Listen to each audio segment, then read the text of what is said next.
Hi, grade 7. So last time we discussed about the religious festivals. So today we will move to the chosen regional festivals in the Philippines and we will describe the different characteristics of the said festivals and how they held the festival in their province or in their city. So let's start. So today the following festivals are Mascara Festival, Panagbenga Festival, Kaamulan Festival, and lastly is the Kadayawan Festival. So, regional festivals in the Philippines. So, the Philippines celebrates various regional festivals all year round. So festivals became part of traditions for the Filipinos. Other than that, this became the main attractions of the city or the province in the Philippines. So the way they show creative and spectacular ways of showcasing the different cultures and traditions that exist in the country. So kahit saan tayo pumunta ngayon sa Pilipinas, usually merong festivals or yung mga fiesta in different towns, cities, and provinces. So now let's first talk about the Mascara Festival. So it is an annual celebration in Bacolod City that embodies the Negrons' optimistic character amidst trials and tragedies. So when we say Negrens, it means the native people of the Negros region in Visayas. So we all know that we Filipinos, whatever happens, we always find a way to be happy. So kahit anong tragedy yan, after that, we always ended up happy as long as walang nasasaktan or walang nahihirapan. Like, for example, after kalamidad or yung bagyo. So, after that, we make sure that we're still smiling. So, whatever the tragedy na magkaroon sa Pilipinas is, we always smile. So, the mascara is derived from two words, which means mass, crowd, and cara for the face.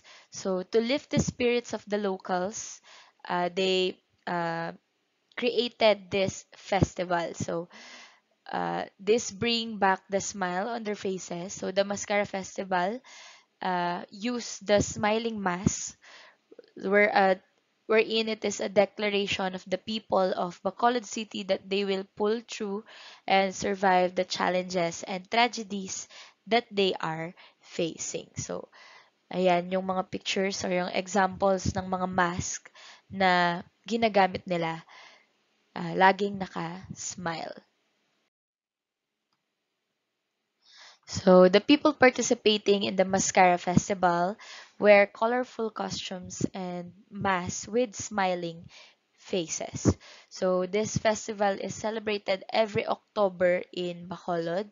So, because of the smiling faces of the mask, Bacolod City got the nickname of the City of Smiles.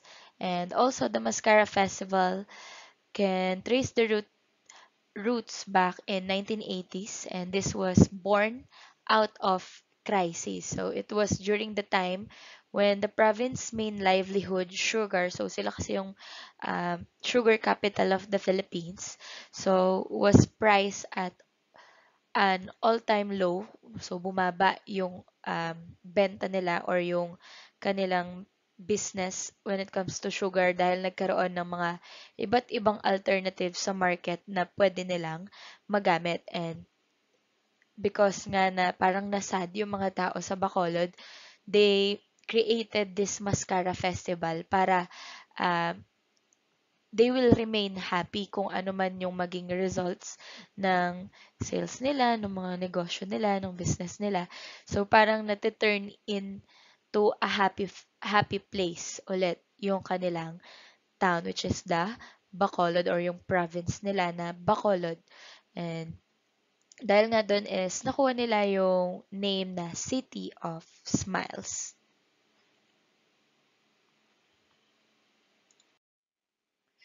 So another one is the Panagbenga Festival. So it is considered to be one of the most colorful events in the country held in Baguio City.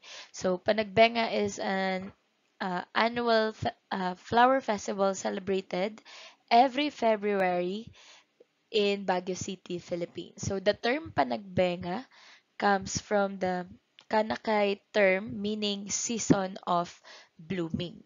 So the festival reflects the history, traditions, and different values of Baguio and the Cordilleras. So it lasts over a month long and flourishes through community spirit involvement. So usually yung sa-celebrate nila dito is yung pag-bloom ng different crops nila sa kanilang lugar. So, Panagbenga Festival has a colorful floats decorated with variety of flowers are paraded in streets. So, yearly people from all around the country and the world visit the city of Baguio for this festival. So, part of this is the appeal. Appeal of the festival is the costume worn by the performers and participants.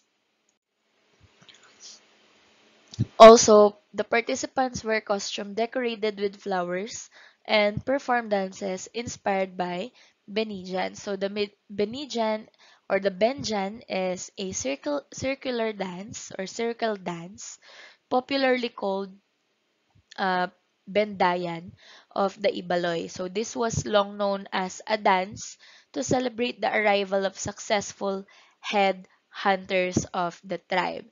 So the participants often combine their creativity from the street dances performers to the people on the float. So the Panagbenga performers have one obvious thing in common. So it is the use of colors to creatively showcase the festive aura of the whole city. So as you can see in the picture, colorful yung kanilang festival using the different kinds of flowers. So the participants also um, combine their creativity with the native attires to help showcase the Cordilleran tribe. So as you can see dun sa mga street dancers, um, yung mga costume na suot nila is yung mga traditional clothing nila sa Cordillera, which is part of their culture. So other than that, the performers also base their designs on flowers. So they often use sunflowers to decorate their costumes and props. So the use of flowers make the costume relevant to the festival itself because the Panagbenga is a flower festival after all. So next we have the Kaamulan Festival. So the Kaamulan Festival in Bukidnon showcases the seven ethnic tribes of the province. So Kaamulan comes from the Binukid word amul, meaning to gather. So Kaamulan is gathering for a purpose. So meron silang iba't ibang activities during this festival. So they have the Datuship ritual, a wedding ceremony, a Thanksgiving festival during harvest time, a peace pact, or all of this all together. So, Kaamulan Festival, the tribes in the festival wear their traditional costumes and adorn themselves with accessories. So, as an ethnic festival, the Kaamulan celebrates the costumes or the customs and traditions of the seven tribal groups nga that originally inhabited the Bukidnon region. So, these are the Bukidnon, the Higawnon, Talandig, Manobo, Matigsalug, Tigwahanon, and the Umayamnon. So the several tribal folks representing these seven hill tribes of Bukidnon, they gather in unity with the local dwellers in town, wearing their intricately woven costumes. So, kagaya ng mga na-discuss natin dati ng mga tribes like the Lumads. So, they were their custom-made na mga traditional clothing. So, usually, uh, wini-weave din nila yung mga damit nila. So, they also use studded um, trinkets, anklets, earring, necklaces, leglets, headdresses, and amulets or yung mga accessories nila. So, using this festival, they dance together, chant, perform rituals, and compete in the indigenous sports. So, the festival is celebrated by performing rituals, chanting, and dancing. So, they gracefully dance by cultural groups who have remained unchanged throughout the century. So that is Kaamulan Festival. And lastly, we have the Kadayawan Festival. So it is a celebration of the rich ethnic culture and bountiful fruits and flowers of Davao City.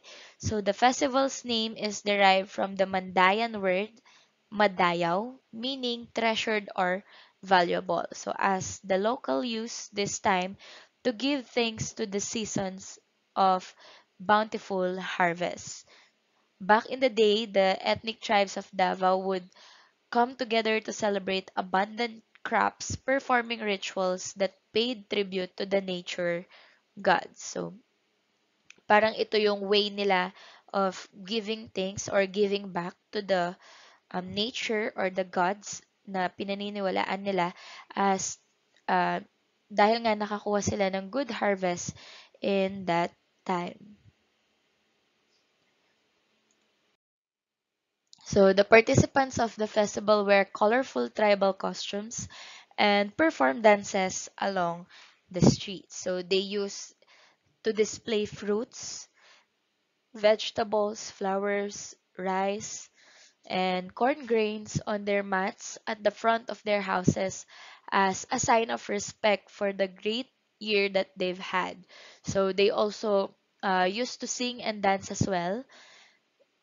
Pati na or up until now ginagawa pa rin nila. So the Kadayawan Festival was uh, previously held every third week of August, highlighting the 11 tribes of Davao City.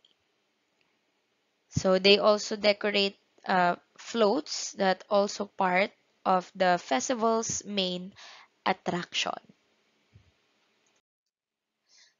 So thank you for listening, grade 7. That's it for our regional festival lesson. So please watch the attached videos to see and watch the different performance or how they celebrate the said festival in the Philippines. Thank you again, grade 7, and see you soon. Bye!